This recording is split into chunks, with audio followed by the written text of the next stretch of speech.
Daniel Souza, eu quero voltar para o assunto que a gente tem debatido, né, que a gente tem tratado bastante ao longo das últimas semanas, que é a questão do triângulo, né, entre Estados Unidos, Rússia e Ucrânia, e tendo a Europa tentando saber como é que ela entra nesse triângulo, né, como é que isso vai funcionar daqui para frente. A gente tem uma declaração importante do Marco Rubio, né, o secretário de Estado americano, fazendo referência a Donald Trump. Segundo ele, abro aspas aqui, se ele falou numa entrevista à Fox News, né, na noite de ontem, ele disse o seguinte: o presidente Donald Trump vê esse conflito como estagnado e, francamente, é uma guerra por procuração entre potências nucleares.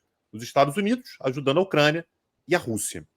Isso aqui é importante, Daniel, porque o que o Marco Rubio está dizendo é que, para o Trump, é uma guerra por procuração, que é algo que já foi dito, Daniel, anteriormente pela Rússia. Né? Quem diz que é uma guerra por procuração há bastante tempo é exatamente Vladimir Putin.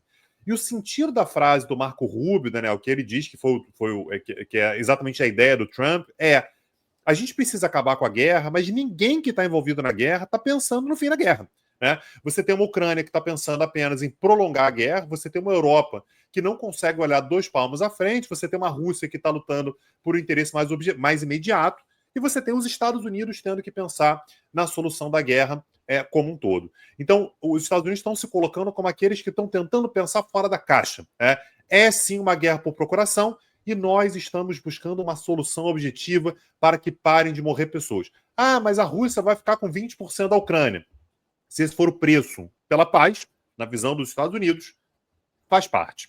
Naturalmente, Daniel, a gente tem esperado para imaginar qual vai ser o impacto na postura dos Estados Unidos daquele recuo do Zelensky. Então, a gente teve o bate-boca na semana passada entre Donald Trump e Volodymyr Zelensky lá no Salão Oval da Casa Branca.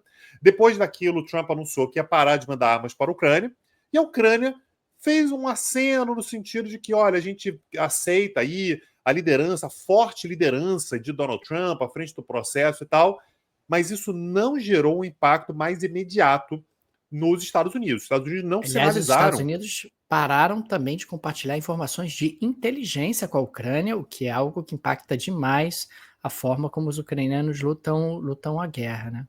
Pois é. E aí, no meio disso tudo, Daniel, quem está tentando, mais uma vez, se posicionar, encontrar ali qual vai ser o seu papel nessa história toda, são os líderes europeus. Então, hoje nós tivemos uma reunião de líderes da União Europeia.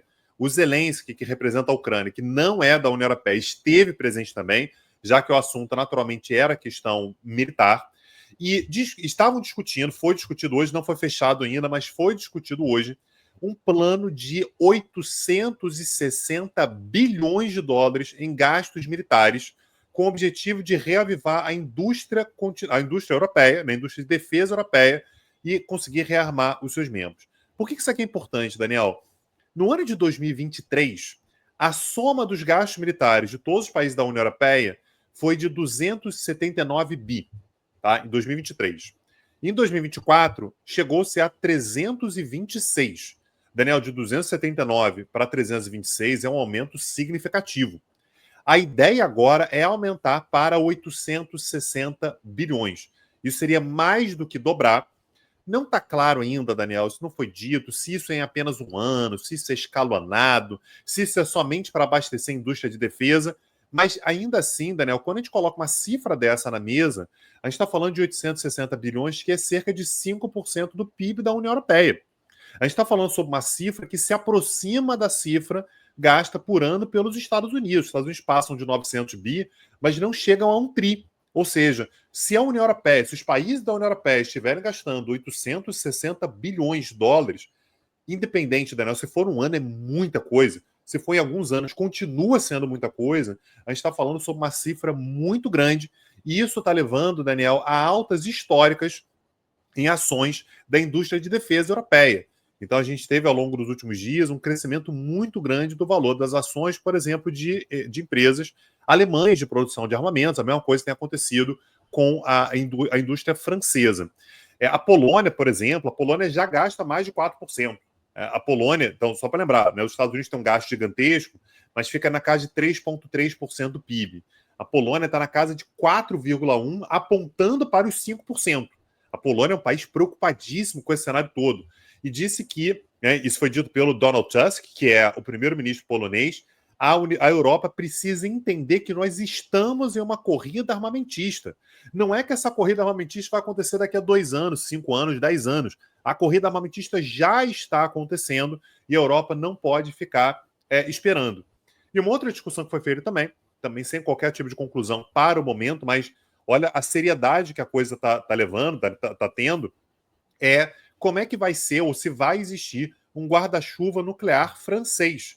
Lembrando que dos países da União Europeia, só a França tem armas nucleares. A gente tem o Reino Unido, que foi da União Europeia, mas não é mais. Então, a pergunta é, a França vai dar uma garantia para os demais países europeus de que se a Europa for atacada nuclearmente, a França vai reagir? E a gente tem opiniões divididas, né? A Alemanha, por exemplo, adota, como sempre, uma postura muito cautelosa. Olha, não sei se é assim, isso tinha que envolver os Estados Unidos, tinha que ser uma coisa via OTAN. A questão é que a gente não sabe se os Estados Unidos estão a fim de brincar de proteger a Europa. Aliás, o que os Estados Unidos têm dito diariamente, de forma muito transparente, é os Estados Unidos não querem proteger a Europa daqui para frente.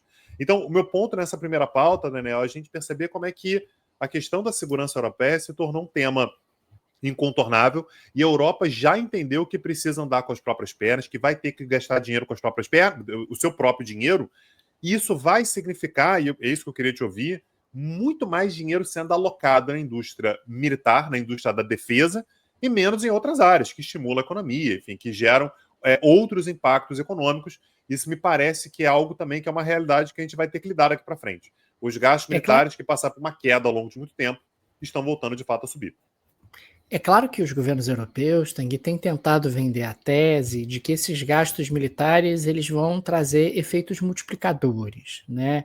Que você vai ter desenvolvimento de novas tecnologias, que você vai ter impulso à indústria local, etc., e que não vai ser tão ruim assim, mas é fato que você vai ter deslocamento de recursos dentro dos orçamentos, não tem jeito, você vai tirar recursos de diferentes áreas para colocar no segmento de defesa. E, potencialmente, você tende a ter também um crescimento do endividamento dos governos europeus. Esse endividamento, ao crescer, pode trazer impactos sobre as taxas de juros, pode trazer impactos sobre a própria dinâmica econômica.